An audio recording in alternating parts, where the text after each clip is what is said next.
So how are you doing? We really mean it. Is everything okay? It's no secret that the last 3 years have been pretty rough. The changes to our lives, our jobs, our politics, they've been epic and profound. So are we done yet? Tonight, Tom Blyden with a look at where we've been and how we got through.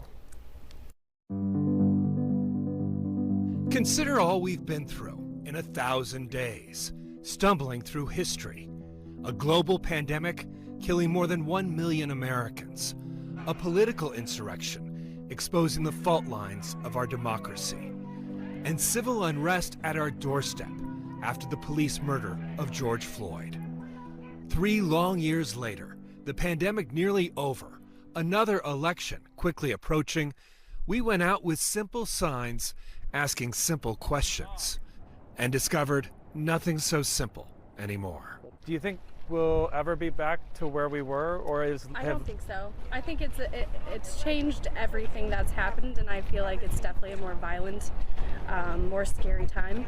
I don't think we'll ever be the same. I don't want to ask what's coming next. Do you feel like something is coming next?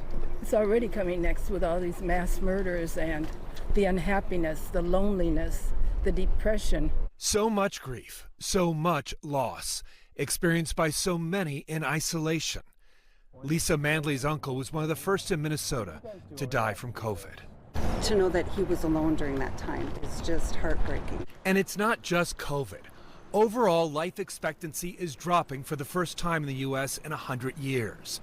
The number of excess deaths, so-called deaths of despair, from drugs, alcohol, suicide, skyrocketed. 400,000 people in 2021 who didn't have to die. Chloe Marie lost a nephew to gun violence and a mother to mental illness.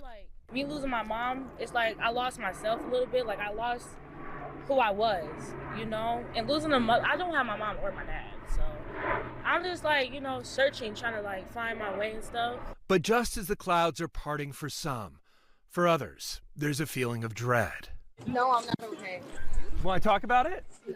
I think the grief and losses definitely transcend beyond just the pandemic itself, because of just all of the different other, not only community losses, but I think community traumas, though, too, that have occurred in the last few years. Dr. Fayyaz Karim believes we are exhausted, disconnected, tired of the uncertainty. 90% of us believe the country is facing a mental health crisis. 32% have symptoms of anxiety and/or depression. And the pain of the pandemic was never spread equally. Marginalized and low-income communities were hit hard by spikes in gun violence and racism. Every time I get pulled over, or if I have any kind of interaction with an officer, it kind of triggers my anxiety. And it's not your imagination. The news is getting bleaker. An analysis of the emotional payload in news headlines saw increases in anger, fear, sadness, and disgust. Grief is so intense for many that psychologists recently developed a new diagnosis: prolonged grief disorder. Grief lasting more than a year after a loss for adults, 6 months for children and teens. Courtney McLean is a school counselor. Just doing our best to put ourselves back together, just like adults are, you know. But they are more resilient, I would say. I love doing our best to put ourselves back together. Yeah. It seems to me that we lost an opportunity to recognize our losses. I think because we've been reactive, you know, especially very early on, but even I think for the last couple of years, we've been so reactive versus proactive.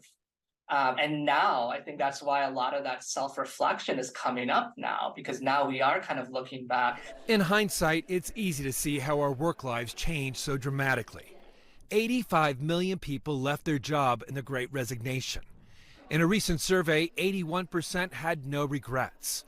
For those who stayed, the Zoom room became the new water cooler. 12% are still working remotely, 60% are in person, and 28% in some kind of hybrid, much to the surprise of economists like Professor V. Chari. I'm not the only one who made a mistake on this. I thought that would be relatively transient. It has turned out to be much more persistent than I expected, than I would suspect the vast majority of economists expected.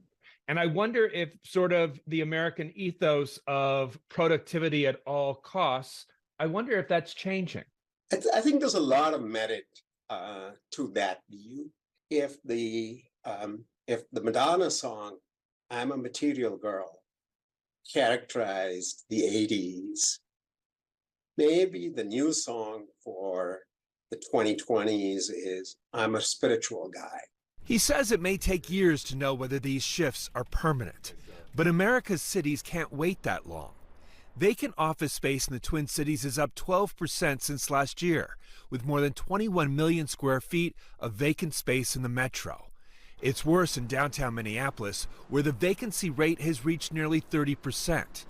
Steve Kramer, the former head of the Downtown Council, believes the city is pivoting in the right direction, converting office space into living space and leaning into nearly 1,800 sporting and cultural events this summer. But the one thing that sometimes frustrates me is this sense that I have that some people are rooting against downtown. And I don't understand that. I mean, what did downtown ever do to you, right? It feels like we're coming back, but we're not quite there. It feels like we've changed, but we don't know how. I think we overreacted to the pandemic. I think we should have quarantined old people that were vulnerable and let the younger people live their lives. And I think that we're suffering from that, and I think we need to put extra effort into recovering from that. I don't think we've had that discussion, though, have we? As a society, I don't think we've talked about what we're doing next time. We don't like to have honest discussions about the problems that we face. Those who told us they fared best during the last 3 years say they maintained connections with family, friends, and coworkers, and even in the darkest days, discovered something about themselves and each other. The first day that we went out grocery shopping, somebody had heard that we'd lost our job and they paid for our groceries and everything. Oh my God, that's incredible kindness. I practiced a lot of mindfulness during the slow, quiet, dark days, and spent a lot of time outside and like where you could on the paths, walking around lakes. Thank God we have 10,000 of them. It's true, some of us did manage to live our best lives, like departing Gopher defensive lineman Trill Carter, who missed a season, but got his degree and found love. I'm just happy to be alive. And you've got ice cream. Yeah. Ice cream, graduation, love. Yeah. There's nothing else, is there? And the man above. And the man above. And if it still feels like we're living in uncertainty, that should surprise no one. It took 1,000 days to get here. It may take 1,000 more to figure out what it all means. Tom Lydon, Fox 9.